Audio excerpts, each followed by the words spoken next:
ಅರಿಶಿಣದಲ್ಲಿ ರಕ್ತವನ್ನು ಶುದ್ಧಿ ಮಾಡುವಂತಹ ಗುಣ ಕೂಡ ಇದೆ. ಹಾಗಾಗಿನೇ ನಾವು ಇದನ್ನು ಆಹಾರದಲ್ಲಿ ದಿನನಿತ್ಯವಾಗಿ ಬೇರೆ ಬೇರೆ ರೀತಿಯ ಆಹಾರದಲ್ಲಿ ನಾವು ಬಳಕೆ ಮಾಡ್ತಾನೆ ಇರ್ತೀವಿ. ಜೊತೆಗೆ ಅರಿಶಿಣ ಹಸಿವೆಯನ್ನು ವೃದ್ಧಿ ಮಾಡುತ್ತೆ, ಹಾಗೆ ನಾವು ತಿಂದಂತಹ ಆಹಾರ ಚೆನ್ನಾಗಿ ಜೀರ್ಣ ಆಗೋ ಹಾಗೆ ಕೂಡ ಮಾಡುತ್ತೆ. ಹಾಗಾಗಿ ಇದನ್ನು ಒಗ್ಗರಣೆಯಲ್ಲಿ ಬಳಸ್ತೀವಿ, ಅಥವಾ ಇನ್ಯಾವುದೋ ಕರಿ ಮಾಡುವಾಗಲೋ ಚಿತ್ರಾನ್ನ ಮಾಡುವಾಗಲೋ ಇದರಲ್ಲೆಲ್ಲ ನಾವು ಅರಿಶಿಣವನ್ನು ಬಳಸ್ತೀವಿ.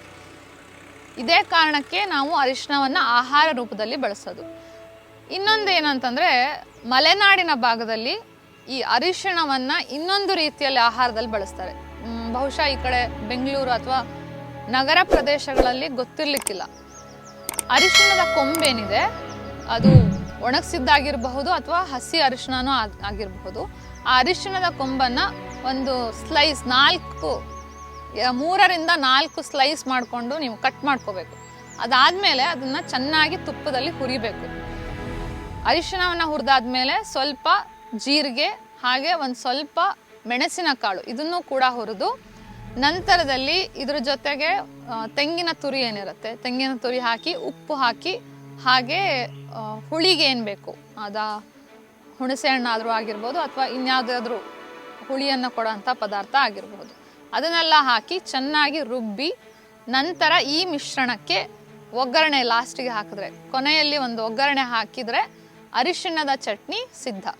ಈ ಅರಿಶಿಣದ ಚಟ್ನಿಯನ್ನು ನೀವು ಮಳೆಗಾಲದಲ್ಲಿ ಬಳಸಿದ್ರೆ ನಿಜವಾಗ್ಲೂ ನಿಮ್ಮ ಜೀರ್ಣಶಕ್ತಿ ಚೆನ್ನಾಗಾಗತ್ತೆ. ಯಾಕೆಂದರೆ ಮಳೆಗಾಲದಲ್ಲಿ ಸಹಜವಾಗಿ ನಮ್ಮ ಅಗ್ನಿ ಕಡಿಮೆ ಆಗ್ತಿರುತ್ತೆ, ನಿಮಗೆ ಸರಿಯಾಗಿ ಜೀರ್ಣ ಆಗ್ತಾ ಇರಲ್ಲ. ಅಂಥ ಸಮಯದಲ್ಲಿ ಈ ಅರಿಶಿಣದ ಚಟ್ನಿಯನ್ನು 15 ದಿವಸಕ್ಕೆ ಒಂದ್ಸರಿನೋ ಅಥವಾ 1-2 ತಿಂಗಳಿಗೊಮ್ಮೆನೋ ನೀವು ಇದನ್ನು ಉಪಯೋಗಿಸಿದ್ರೆ ನಿಮ್ಮ ಜೀರ್ಣಶಕ್ತಿಯನ್ನು ಇದು ಕಾಪಾಡಿಕೊಂಡು ಬರುತ್ತೆ. ಈ ಅರಿಶಿಣದ ಚಟ್ನಿಯನ್ನು ಬಹುತೇಕ ಮಲೆನಾಡಿನ ಕಡೆಗಳಲ್ಲಿ ಬಳಸ್ತಾರೆ.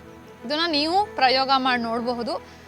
ಇದನ್ನು ಹೇಗೆ ಮಾಡಬಹುದು ಅನ್ನೋದು ಯೂಟ್ಯೂಬ್ನಲ್ಲೂ ಕೂಡ ನಿಮಗೆ ಸಿಗತ್ತೆ. ಅದನ್ನು ನೋಡಿ ಕೂಡ ನೀವು ಪ್ರಯೋಗ ಮಾಡಿ ತಗೋಬಹುದು. ಆದರೆ ಇಲ್ಲೂ ಅಷ್ಟೇ, ನೀವು ಇದನ್ನು ಅರಿಶಿಣ ಚಟ್ನಿ ಚೆನ್ನಾಗಿದೆ ಅಥವಾ ನಿಮ್ಮ ಜೀರ್ಣಕ್ಕೆ ಒಳ್ಳೆಯದು ಅಂತ ದಿನ ಎಲ್ಲ ಬಳಸೋಕೆ ಹೋಗಬಾರ್ದು. ಯಾಕೆಂದರೆ ಇದು ಉಷ್ಣ ಗುಣ ಇರೋವಂಥದ್ದು, ಕೆಲವರಿಗೆ ಹೊಟ್ಟೆ ನೋವು ಬರಬಹುದು ಅಥವಾ ಎದೆ ಉರಿ ಬರಬಹುದು, ಆಸಿಡಿಟಿ ಅಂತಹ ಸಮಸ್ಯೆಗಳು ಕೂಡ ಬರಬಹುದು. ಹಾಗಾಗಿ ಇದು ಉಪಯೋಗ ಮಾಡೋದು ನೀವು ಎಲ್ಲೋ ಒಂದು ಸರಿ, ಅಂದರೆ 15 ದಿವಸಕ್ಕೆ 1 ತಿಂಗಳಿಗೆ 1 ಸರಿ ಮಾತ್ರ ಉಪಯೋಗ ಮಾಡ್ಬೋದು.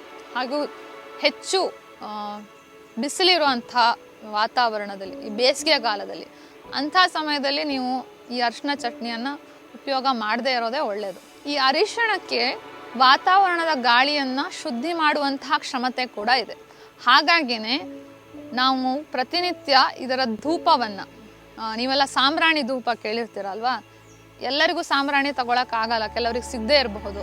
ಅಂಥ ಸಮಯದಲ್ಲಿ ಮನೆಯಲ್ಲೇ, ನಿಮ್ಮ ಅಡುಗೆ ಮನೆಯಲ್ಲೇ ಇರುವಂತಹ ಈ ಅರಿಶಿಣ ಮತ್ತು ಇನ್ನಿತರ ಪದಾರ್ಥಗಳನ್ನು ಉಪಯೋಗಿಸ್ಕೊಂಡು ನಾವು ಧೂಪವನ್ನು ಮಾಡಬಹುದು. ಈ ಧೂಪವನ್ನು ಮಾಡೋದಕ್ಕೆ ನಿಮಗೆ ಗೋಮಯ ಬೇಕು. ಅದಕ್ಕೆ ಒಂದು ಸ್ವಲ್ಪ ತುಪ್ಪ ಹಾಕಿ, ಕರ್ಪೂರವನ್ನು ಹಾಕಿ, ಒಂದು 4-5 ಚಿಟಿಕೆಯಷ್ಟು ಅರಿಶಿಣವನ್ನು ಹಾಕಿ ಉರಿಸೋದಕ್ಕೆ ಪ್ರಾರಂಭ ಮಾಡ್ಬೋದು.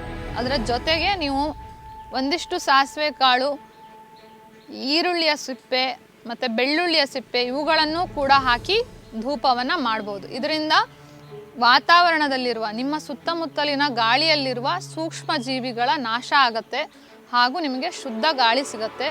ಬೇರೆ ಬೇರೆ ರೀತಿಯಂತಹ ಇನ್ಫೆಕ್ಷನ್ಗಳೇನು ಬರುತ್ತೆ, ಬ್ಯಾಕ್ಟೀರಿಯಾ ಇರ್ಬೋದು ಅಥವಾ ವೈರಸ್ಗಳಿರ್ಬೋದು, ಅದರಿಂದ ನಿಮ್ಮ ಆರೋಗ್ಯಕ್ಕೆ ಏನು ತೊಂದರೆ ಆಗದೇ ಇರೋ ಹಾಗೆ ಈ ಅರಿಶಿಣ ಕಾಪಾಡುತ್ತೆ. ಈ ಅರಿಶಿಣವನ್ನು ನೀವು ಮನೆಯಲ್ಲಿ ಹೇಗೆ ಬೆಳೆಸ್ಕೋಬೋದು ಅಂತ ನೋಡೋಣ.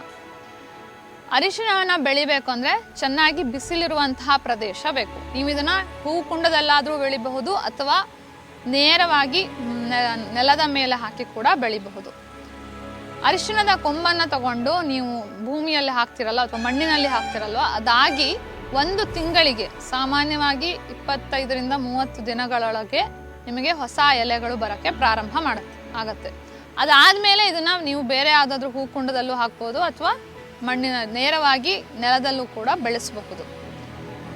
ಅರಿಶಿಣವನ್ನು ನೀವು ಹಾಕಿದ್ಮೇಲೆ ಯಾವಾಗ ಅದನ್ನು ಸಂಗ್ರಹ ಮಾಡಬೇಕಪ್ಪ ಅಂತ ನೋಡಿದ್ರೆ, ನೀವು ಹಾಕಿ ಸುಮಾರು 7ರಿಂದ 8 ತಿಂಗಳಾದಮೇಲೆ ನೀವು ಆ ಎಲೆ ಎಲ್ಲ ಉದುರೋಗತ್ತೆ ಅಥವಾ ಎಲೆಗಳೆಲ್ಲ ಅರಿಶಿಣ ಬಣ್ಣಕ್ಕೆ ತಿರುಗಿ ಒಣಗತ್ತೆ. ಅದಾದಮೇಲೆ ಅರಿಶಿಣದ ಕೊಂಬನ್ನು ನೀವು ಭೂಮಿಯಿಂದ ತೆಗೆದು ಅದಾದಮೇಲೆ ಅದನ್ನು ಒಣಗಿಸ್ಬೋದು. ಆದರೆ ಅರಿಶಿಣವನ್ನು ಹಾಗೆ ತೆಗೆದು ಹಸಿ ಅರಿಶಿಣವನ್ನು ಒಣಗಿಸಿ ಹಾಗೇನೆ ಪದಾರ್ಥದಲ್ಲಿ ಬಳಸಲ್ಲ. ಏನು ಮಾಡ್ತಾರೆ ಅಂದರೆ ಅರಿಶಿಣವನ್ನು ಹೆಚ್ಚಿ ಅದನ್ನು ಸುಣ್ಣದ ನೀರಿನಲ್ಲಿ ಚೆನ್ನಾಗಿ ಬೇಯಿಸಿ ನಂತರದಲ್ಲಿ ಅದನ್ನು ಒಣಗಿಸಿ ಬಳಕೆ ಮಾಡ್ತಾರೆ, ಅಥವಾ ಅದನ್ನು ಪುಡಿ ಮಾಡಿ ಕೂಡ ಇಟ್ಕೊಳ್ತಾರೆ. ಇಲ್ಲ ಅಂತಂದರೆ ಹಾಗೇನೆ ಒಣಗಿಸಿರುವಂತಹ ಅರಿಶಿಣವನ್ನು ಯಾವುದಾದ್ರೂ ಒಂದು ಗಾಜಿನ ಪಾತ್ರೆಯಲ್ಲಿ, ಅಂದರೆ ಅಲ್ಲಿ ಗಾಳಿ ಹೋಗಬಾರ್ದು ಅಂತಹ ಒಂದು ಪಾತ್ರೆಯಲ್ಲಿ ನೀವು ಇಟ್ಕೊಳ್ಬಹುದು.